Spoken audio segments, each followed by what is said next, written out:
But if we can just go back to before the season started, the shock of last season, really, when you came so close to going down, what sort of an effect did that have on the whole club, do you think? Coming into a new season, you know, we had a difficult season last season, and it all was based on the Newcastle game. But full credit to the lads for winning that, and it kept us in the second division. We've came this year, and the manager Colin Todd's brought a few new faces to the club, and they've all been a success, and we're doing okay at the minute. Did you always feel that last year you were in a false position, that you really weren't a relegation team? Yeah, of course I did, but you know, some people thought, oh, we'll get promotion, no problem, and maybe that's when the problems start. You know, people get carried away, but it was a very difficult season last season, and disastrous, really. Middlesbrough's season began in August with a goalless draw against West Ham at Essen Park in front of a crowd of almost 21,000.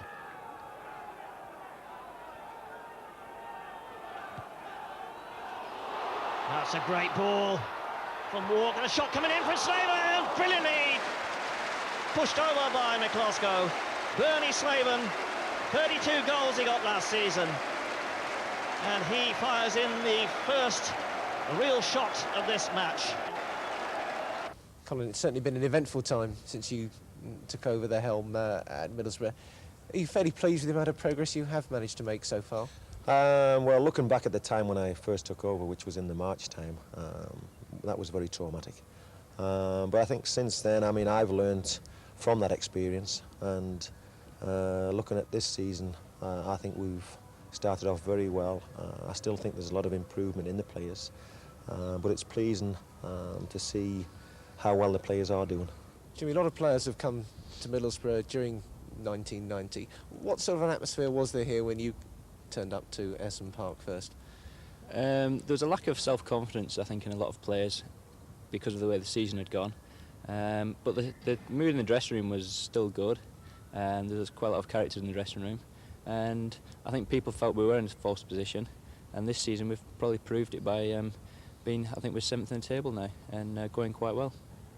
You certainly pushed it all the way, though, last season. You really couldn't come much closer to being relegated. That whole experience of the Newcastle game down here, for somebody who'd come up to the area, was that quite an experience? Yeah, it was quite a nerve-wracking experience towards the end of the season, with the 7 games, I think, where we had chances to get out of it and kept losing at home against teams when we were 2-0 up, and to let it go to the Newcastle game and make it so dramatic as that was a bit nerve-wracking, but we came through that, and it's a situation I don't want to be involved again in, I don't think. There was another good crowd at Essen Park a few days later when Tranmere were the visitors in the Rumbelows Cup. Skipper Tony Mowbray heading the Borough in front after the half-hour mark from John Walk's accurate free kick.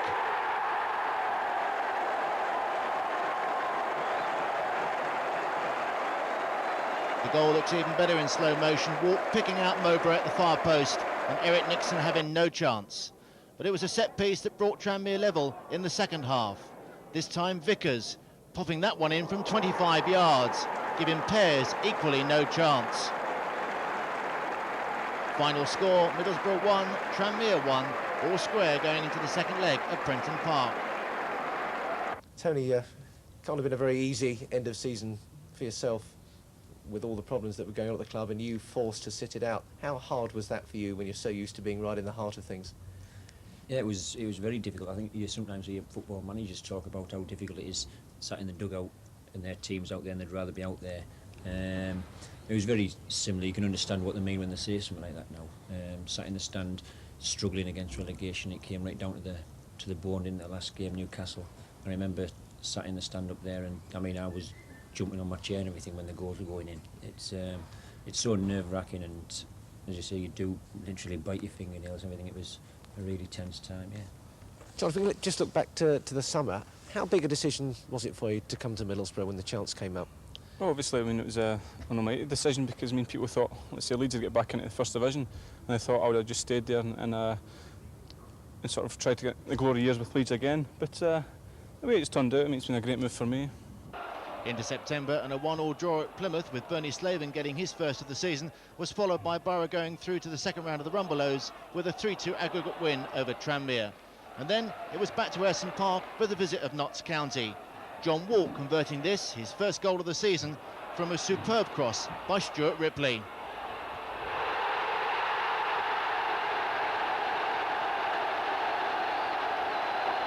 Not the most elegant of goals, it has to be said, but Walk was in the right place at the right time to poke the ball in from a couple of yards.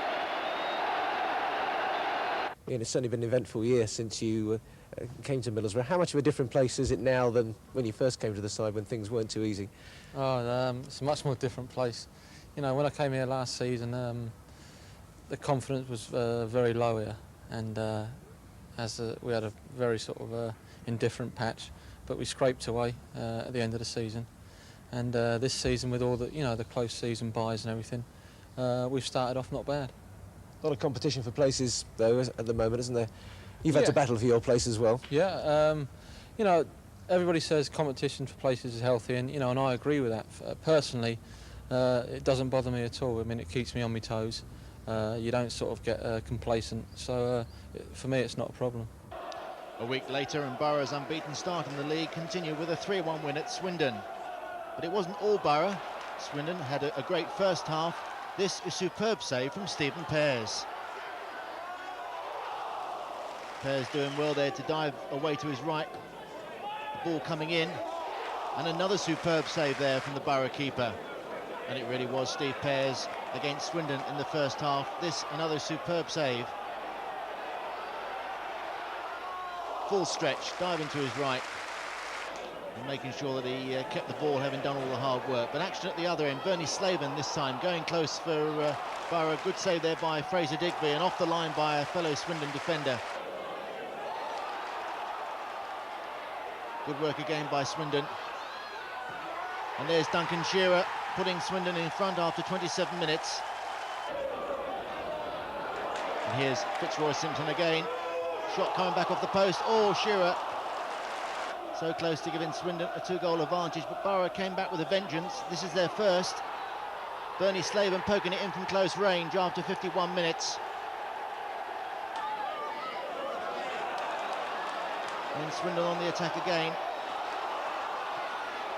Borough outnumbered at the back. Oh, and Steve Pears grateful to see that one go past the far post. Borough back on the attack. Here's Robbie Mustoe inside the box. Oh, a nice turn from him, and that's goal number 2 for the Borough. And Mustoe's delighted. Good tackles there on the edge of the Swindon area as the home side come close again. Another good save from Steve Pears. Oh, that's a terrible back pass from Steve Foley. Slaven won't miss them there, surely. No, he doesn't. A terrible back pass by Swindon Steve Foley. Slaven in the box, unmarked, buries it in the back of the net. It's Swindon 1, Middlesbrough 3. Alan, it's been a good season for you so far because for such a long time you've been battling to either get a place at the front or the place at the back, and now you feel you must have got a consistent position now. Yeah, it's nice now, as you say, I've been up and back all the time, not really knowing where I'm going to play. Always thinking myself as a centre forward, but now it's turned out that I'm a centre half, and I'm really enjoying it. You don't really mind which end of the pitch you play, as it were? Well, I've started to, think within myself that maybe I prefer centre half now, because I always used to like playing centre forward because of the glory of the goals and that, although I never used to score too many. But as I say, I'm really enjoying playing at the back and starting to get a good relationship with the lads. Yeah. Paul, it's been a fairly up and down year for the club and a fairly up and down year for yourself. There is a lot of competition for places now at Middlesbrough. Yeah, I was out the side at the start of the season and picked up a shoulder injury in the first week, I think, really. Came back and played after about 9 games of the season, and been there ever since, really, with a lot of competition to come in and take my place if I slip up. A lot of competition for midfield places particularly because the team has always worked very hard from midfield, hasn't it? Yeah, a lot of our play comes through midfield. We don't hit many long balls, and Mark Proctor's recovering from a couple of operations. Trevor Putney's come back now, with John Walk missing the other night. He's there coming back in. So really, there's a lot of people ready to take your place. You know about Trevor Putney, I know he's going to be wandering around the back there, I know what he's like. But Trevor's had the job of keeping the spirits up during the summer because with a bad injury, that was the sort of thing that he had to do to keep the morale going, wasn't it? Yeah, well, he's a bit of an idiot anyway, Trev, so it's quite good that the injury happened to him because he keeps his spirits up. And the 8 months probably went quicker for him than it would for most people. He's gone now. What's the atmosphere like compared to 6-8 months ago when things were really difficult here, weren't they? Yeah, but it's always dictated to you, the dressing room atmosphere, by the results, really. And everybody can look back and say it was an unhappy dressing room with Bruce Riot, but it wouldn't have been that way if we'd been winning. Colin Todd's an easier-going fellow, I'd say, in his approach.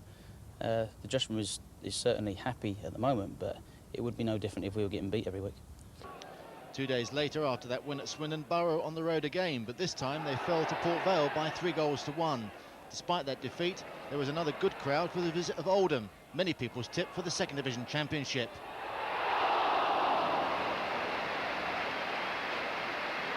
Good save there from John Hallworth, the Oldham keeper.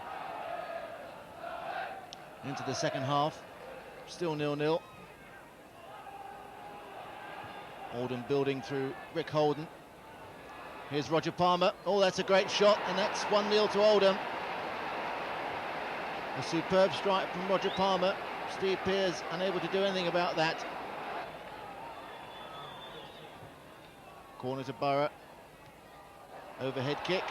2 overhead kicks. Oh, John Walk coming so close there to an equaliser. Oldham having difficulty getting the ball away, but they do in the end. That was so close to a Middlesbrough equaliser, but it finished Middlesbrough 0, Oldham 1. Trevor, it must feel rather strange for you to be described right towards the end of the year as like a new signing for a club that you've been with nearly all the year. Is that what you feel like, a new player coming back into the club after missing 8 months of the year with a broken leg? Yes, I mean, it's lovely to get back and get involved with the players again, with the boys. That's what you miss, the day-to-day banter with the lads and that when you're out there, you're at home, stuck indoors doing nothing, And it was nice to get back and actually join in training with them, and even like a bigger bonus to get back in and start playing with them again. The following week it was a Tyne-Tees derby against Newcastle in round 2 of the Rumbelows Cup. Borough dominated the game throughout and might well have scored more than the 2 Robbie Mustoe got.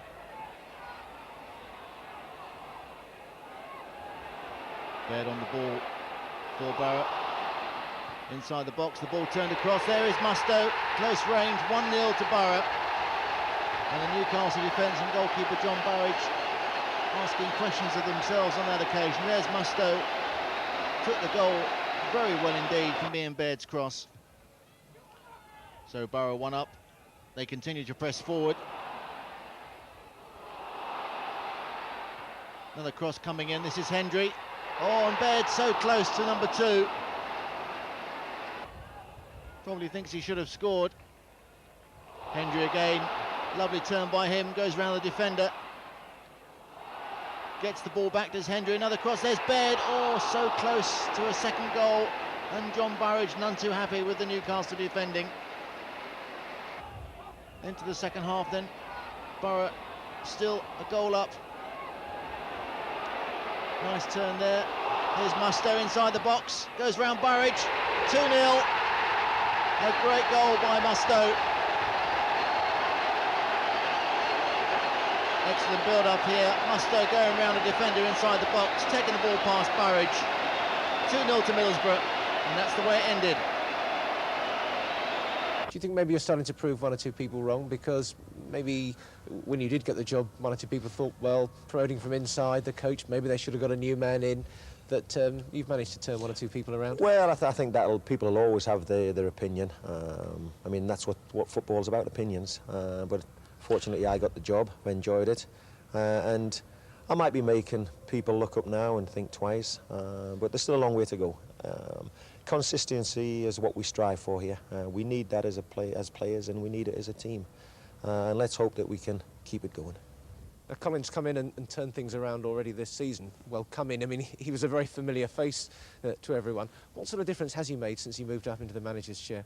Yeah, he's done a great job, he's came here The training's great. You know, I'm not saying it wasn't great under Bruce Ralph, but it is good. The harmony's right back in the dressing room, and it's just great. You know, as long as the results go, obviously that causes good harmony in the dressing room, and as long as we keep getting the results, I don't see any problem. But Colin Todd's done a great job.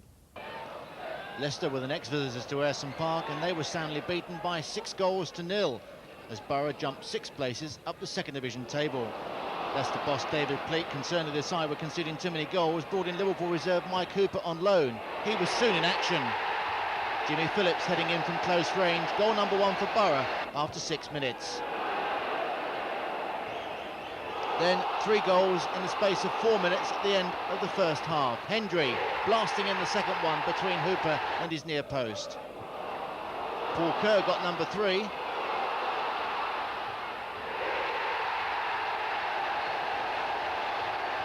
And then Slaven scored a tremendous goal to make it 4-0 to Borough.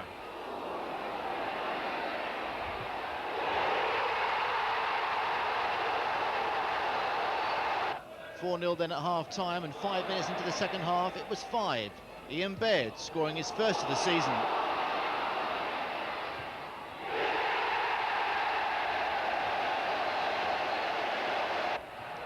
And then Paul Kerr made it a great day for Borough, scoring number 6. Hooper had a debut he'd wanted to get quickly. Borough on the rampage. It finished Middlesbrough 6, Leicester City 0. And as long as Bernie Slaven keeps scoring goals, because always people expect you to score all the goals, don't they? That's right. You know, I think I've only scored 1 at home this season up to now. But I'm not too worried about goals. You know, I'll always get a few, but as long as the lads contribute to the goals and we're in a good position in the league, that's the most important thing. I'm not out for Bernie Slaven, I'm out for Middlesbrough. You and Colin do want the team to play as well, not just to do well, don't you? Well, at the point, I mean, we've been brought up in footballing teams, and whereas we do want Middlesbrough to play, we need success more than anything, and if now and again it means belting it out of that end so we can play in the other end, that's fair enough. But as you say, we've been brought up to play football, and we hope that we can get them playing some football so the crowd enjoy it as well.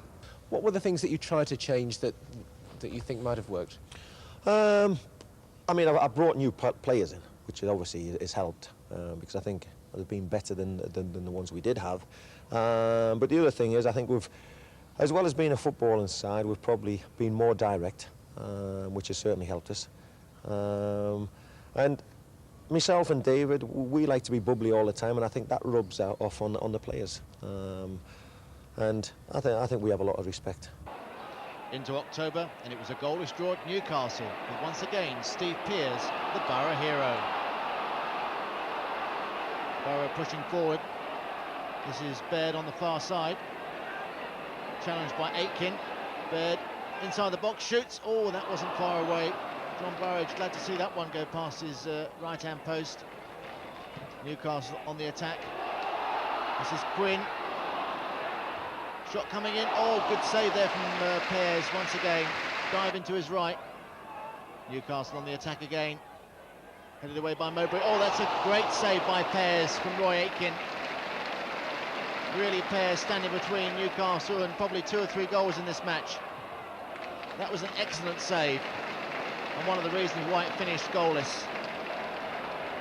Presumably as well, the team has now proved to a lot of people that they were in a false position last season, and that really they had the ability that should never have been allowed to get involved in a relegation battle.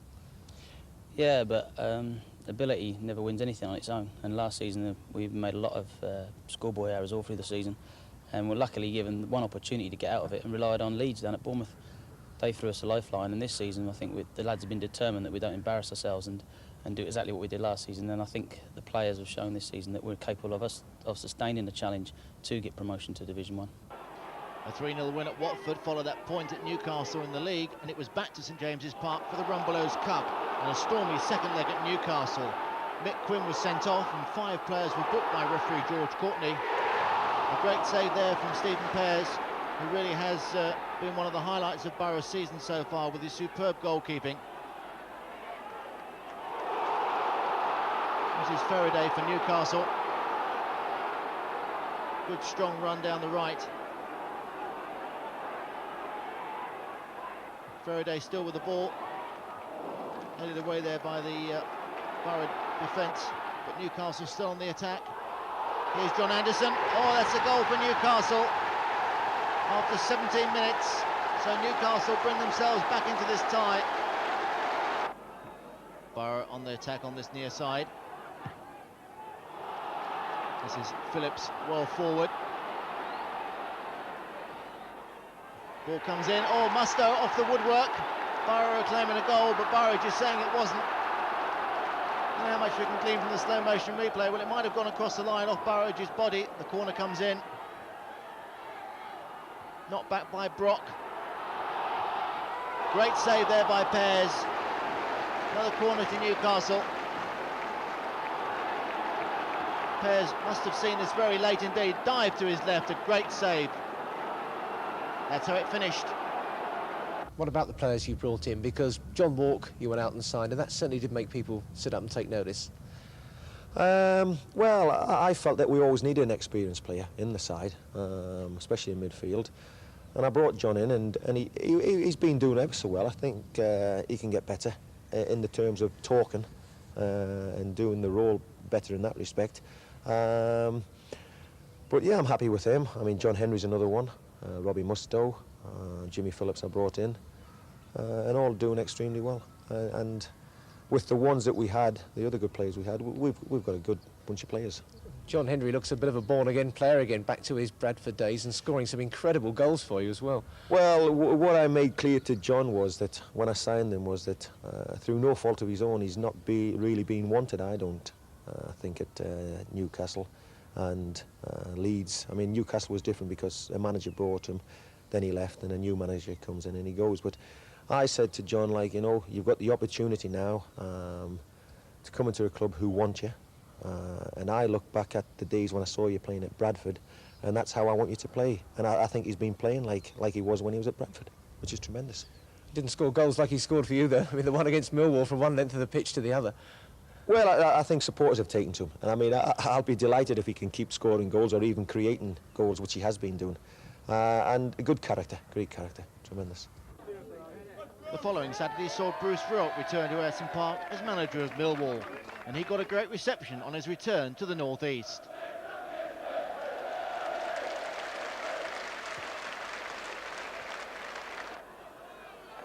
On the field, it was a goalless first half, but Bernie Saven came very close indeed to giving Borough the lead. Slaven's header going just wide of the far post.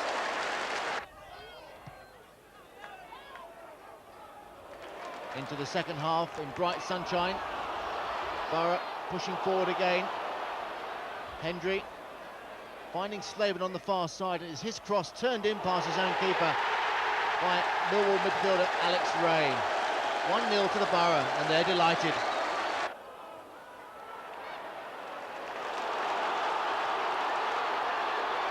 Borough on the attack again, and this is a great run from John Hendry. Goes past one defender, goes past another, into the box. Oh, that's a delightful goal. Excellent goal by John Hendry. 2-0 to Middlesbrough. A tremendous goal in slow motion as well. 3 Millwall defenders converging on him. Shrugs them off, goes round a fourth, and buries the ball in the back of the net.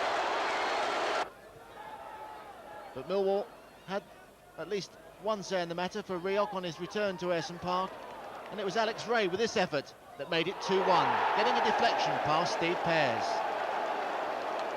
Final score, Middlesbrough 2, Millwall 1. The team started quite quietly, really, but it really seems to have got into its stride recently. Yes, I mean, I think, I mean, when you get sort of new players coming in the summer, I mean, everyone's sort of wondering how they'll do, but once you get to know each other's games, I mean, everything sort of just takes its own motion. It must have been doing something to you, because you seem to be getting in, scoring all these wonder goals. I mean, the one you got against Millwall, people haven't stopped talking about yet. I mean, that was one that even surprised you, wasn't it? Yeah, aye, without doubt. I mean, I don't think I've ever scored as good a goal as that. I mean, it's one for a grandchild, isn't it? Did you take a fair bit of stick over that one from most of the other players? Aye, I mean, let's say in training, I mean, for days after that, even weeks, I mean, they're sort of ribbing me, calling me Pelly, things like that.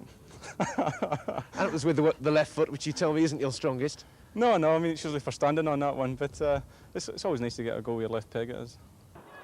John Hendry there understandably savouring a brilliant goal. But a week later, it was Bristol Rovers that were the visitors to Ayresome Park. And Rovers, managed by Jerry Francis, gave Borough more than a little to think about. Devon White there, robbing Tony Mowbray into the box and denied by a good save from Steve Pears. But Borough held on to go in front. Cooper's free kick, a great nod down from Ian Baird, and Paul Kerr makes it 1-0. A great goal in slow motion, that as well. Baird's knocked down, one bounce, Kerr lashing the ball home. Into the second half, 65 minutes on the clock, and Rovers get back on terms. Ball falls to Devon White, and a simple header, and it's 1-1.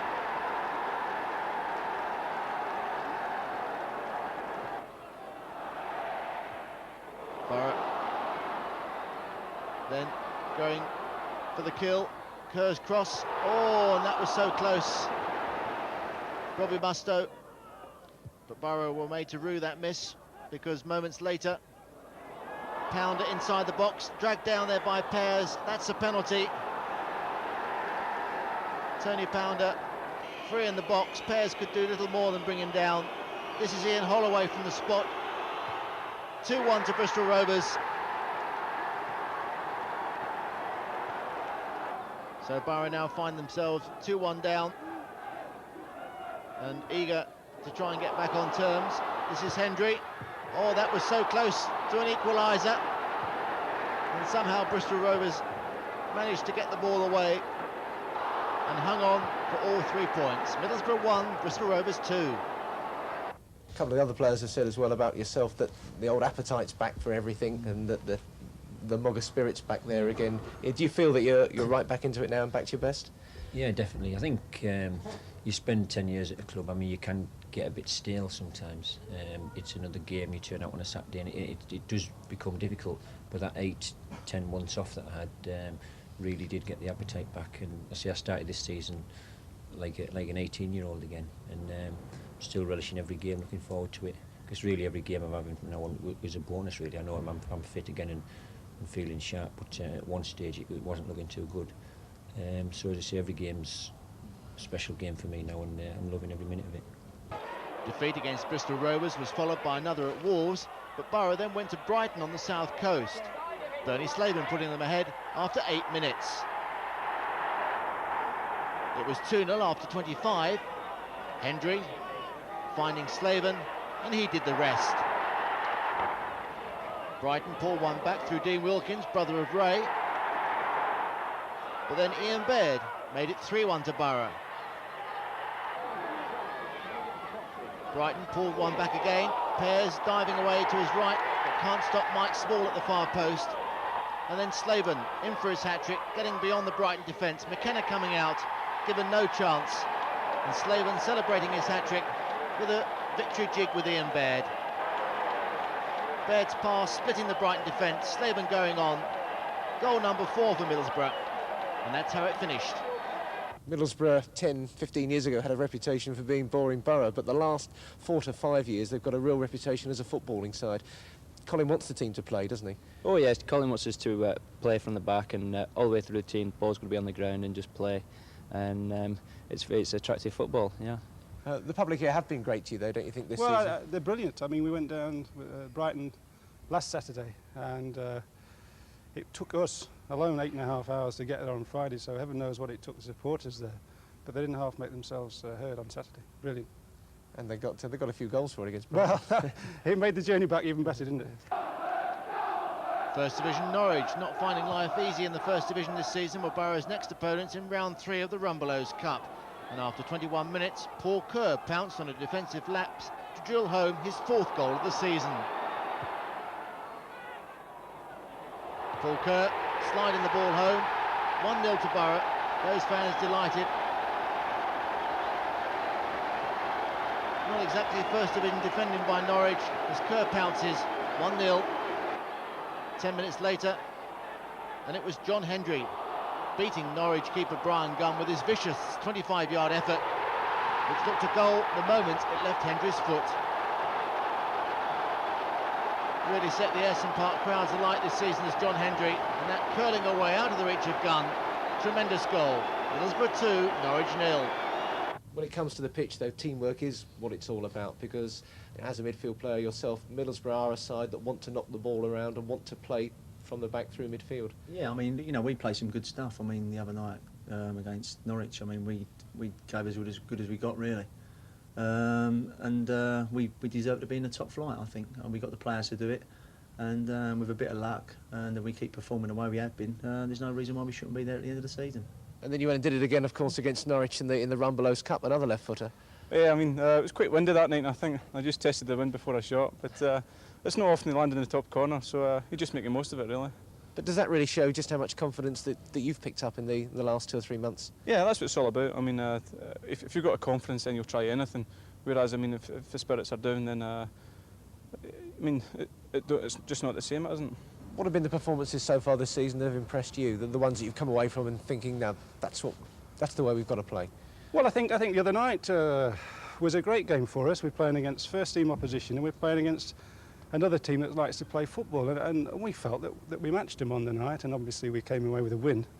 But overall, we felt that we matched them over the pitch, and we think we're getting there, you know, with performances like that. The month of November for Borough began with a 1-0 win over Barnsley. Paul Kerr on the mark again after just 4 minutes, with his effort deflected beyond keeper Clive Baker. The ball breaking to Kerr on the edge of the box, a little bit fortunate, but he does well. Chipping the ball over Clive Baker. Slaven knocks it in at the far post, but I think that's definitely Paul Kerr's goal. He certainly believes it is. Does very well. The ball just might have flicked off the Barnsley defender's foot. Certainly deceived Clive Baker. Nice goal from Kerr into the second half, and Barnsley still eager to try and get something out of this game. But Borough held out thanks to Stephen Pears, and on this occasion the woodwork. Pears beaten on that occasion and that, but grateful to see the ball go wide. But Pears has certainly kept Middlesbrough ahead on points this season. That's another superb save, and the crowd applaud him to a man in those seats behind the Middlesbrough goal. Great save. Middlesbrough 1, Barnsley 0. Perhaps on the other extreme, someone like Robbie Mustoe, who wasn't a household name, who wasn't familiar to the Teesside public, has come in and certainly made his impression, because he's chipped in with some good goals. Robbie's, I mean, that was one of the reasons of getting Robbie. Good engines, could create, but would always get on the end of chances, and he's done that. But as well as the ones that I've signed, I mean, we've got Stephen Pears, who I believe is one of the top 6 keepers in the league. I do. I sincerely believe that.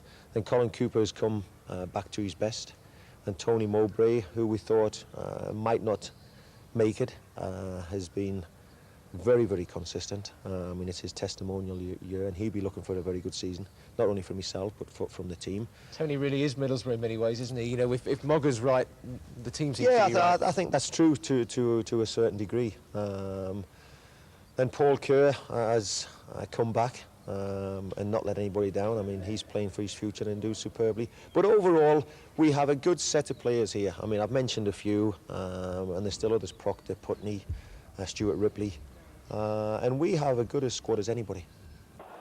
So November off to a successful start for Borough with that win against Barnsley, and another at West Brom with Bernie Slaven on the mark in the 89th minute. But then followed a real upset against Charlton. Robert Lee putting the Londoners ahead after 22 minutes. Tony Mowbray doing all but clearing the ball away from the net. So Borough a goal down into the second half. Flicked on there for Ian Baird to get beyond the Londoners' defence and fire home the equaliser. Middlesbrough 1, Charlton 1.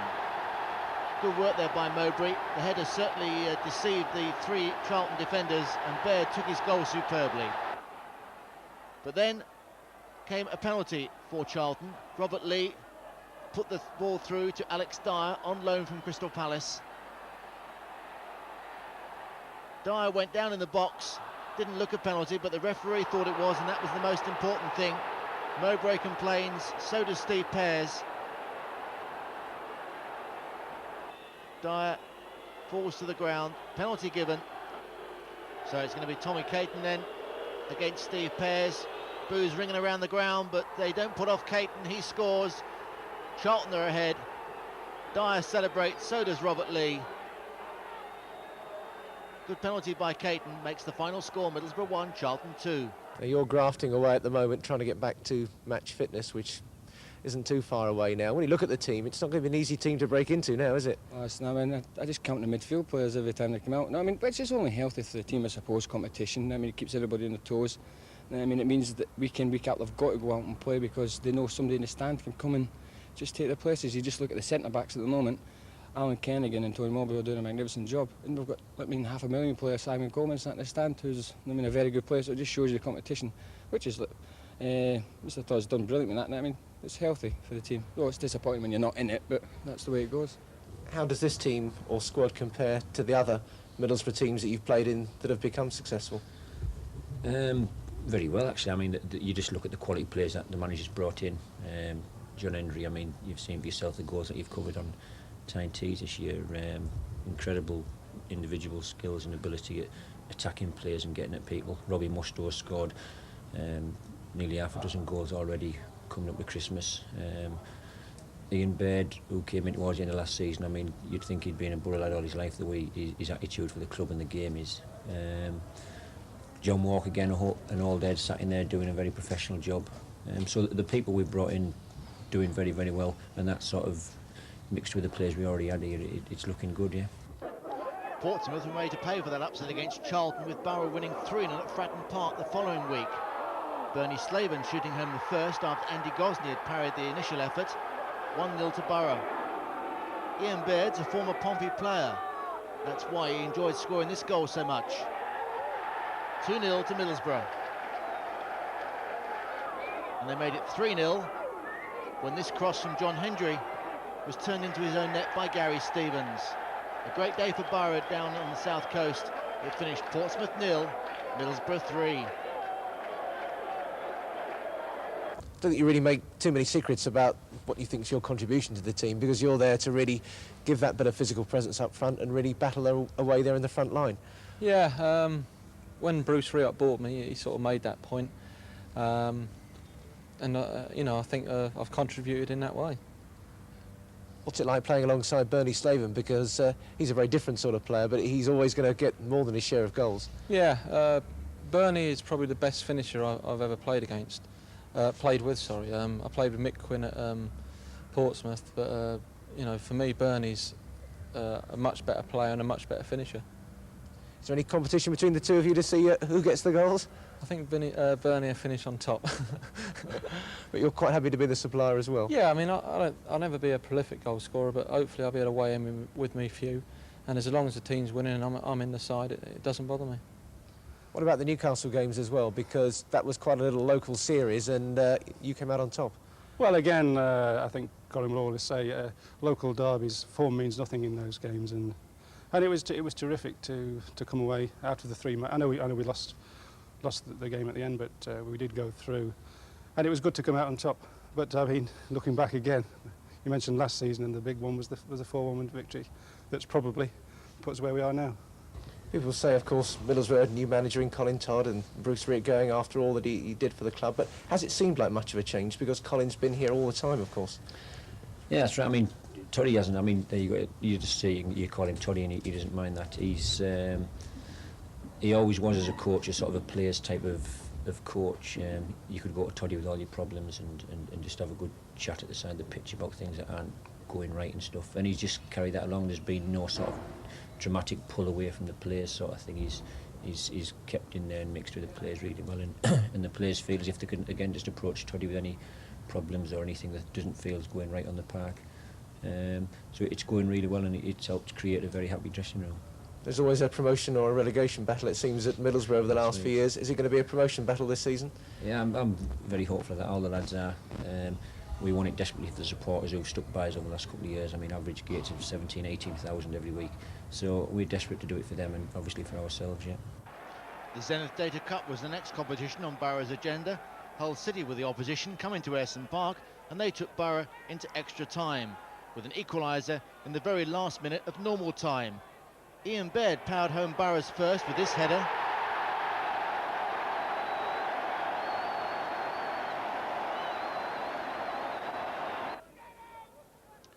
But then Hull equalised with Waite timing his run to perfection to make it 1-1 in the dying seconds.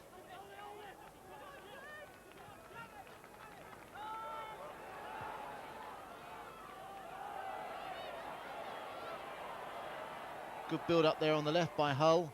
The ball comes across and there's Waite to head the ball past Steve Pears and make it Middlesbrough 1, Hull 1, and the match into extra time.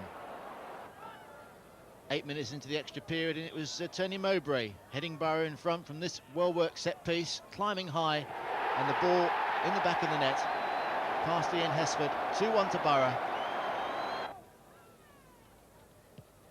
Into the second half of extra time, and Middlesbrough wanting understandably to press home their advantage. Great work there by Slaven.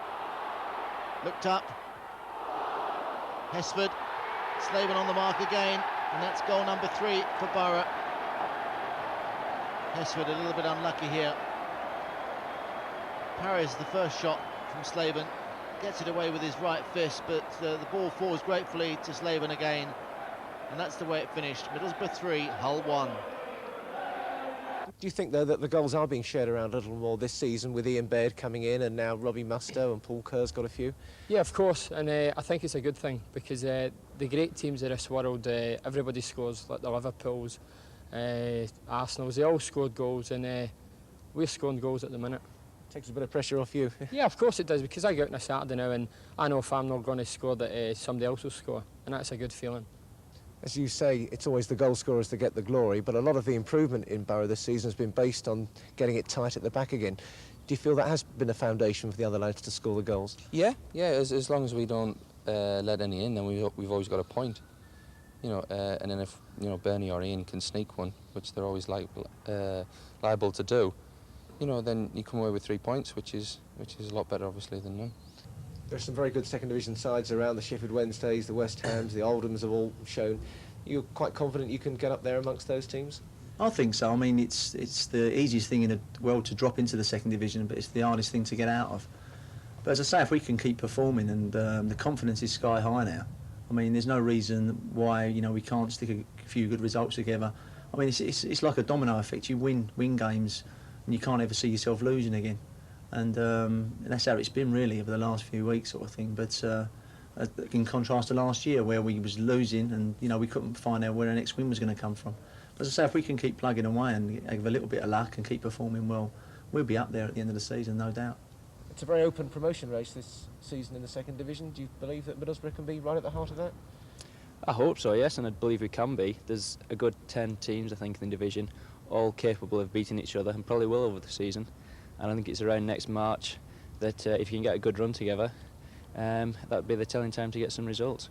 It wouldn't be a proper season for Middlesbrough if they weren't in either relegation or promotion battle, would it? Well, that's right. Hopefully it'd be promotion this year, not relegation, yeah. The final Saturday of November saw Borough in rampant mood at Oxford in a 7-goal thriller. Borough in front after just 3 minutes. John Walk's free kick, nodded in by Ian Baird. Oxford 0, Borough 1.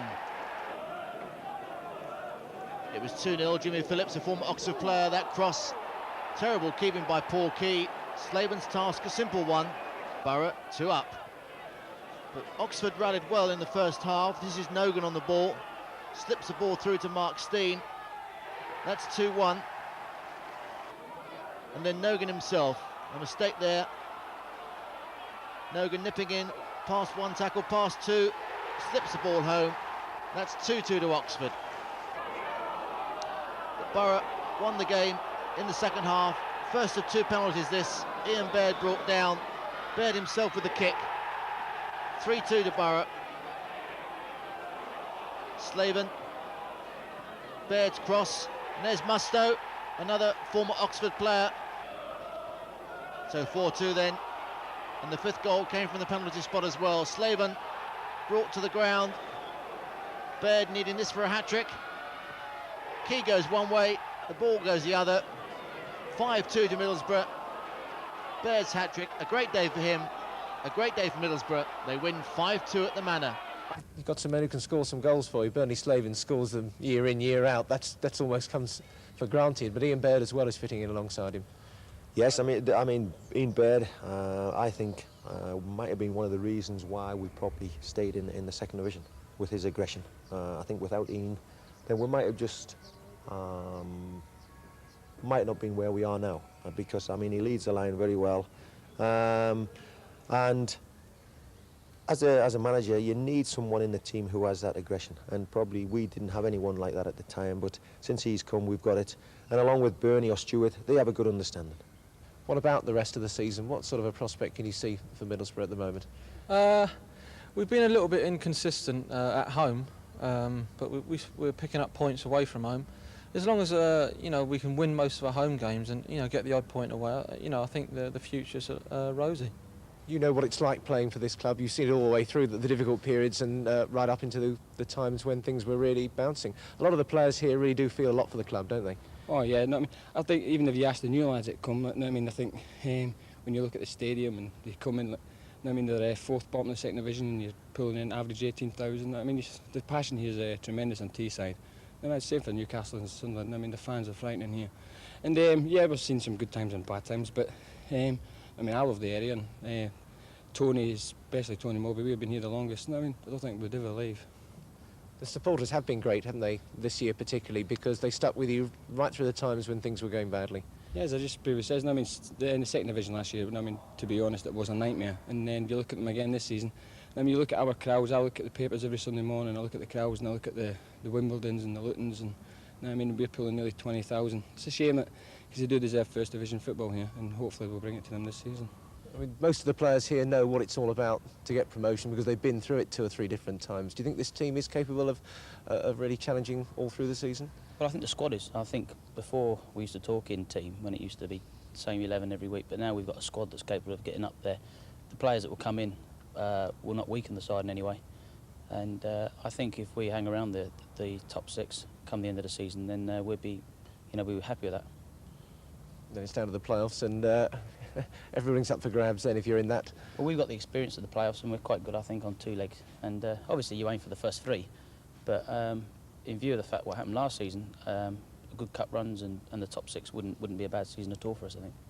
There'll be plenty for the supporters to cheer in 91. Definitely. We want to give them something to really cheer about because, coming from East Anglia, the people are not really that passionate, I don't think. They go to watch the game, but they're not like the people up here. I've never seen anything like it, especially away, and they're a different class. And if we could really get up there and really be pushing for a promotion, I think, they're worth a goal start really at home, really good. Now, I'd never expect managers or coaches to start talking about promotion. That's always a forbidden word in dressing rooms. But the ambitions must be set fairly high at the moment. Well, you have to set your sights high and your ambitions high, and we're now in a good position. We've lost 4 games, and to be honest, we can't afford to lose many more. And the aim is for promotion. If it has to be by way of the playoffs, so be it. But promotion is the ambition. Can't finish without a word for the fans as well, because they've had the ups and downs, and they've stood with you all the way, haven't they? Tremendous. We've had great support over the years here, and even when I took over, when we were struggling, we were getting gates of 18,000. So it just shows you that they wanted us to stay in the second division. And I think now that we've stayed in the second, they'll be looking for us to even climb higher. And I'd just like to say to them, keep turning up, and we'll do our best for you. And it could be a good 1991. We hope so. We hope so.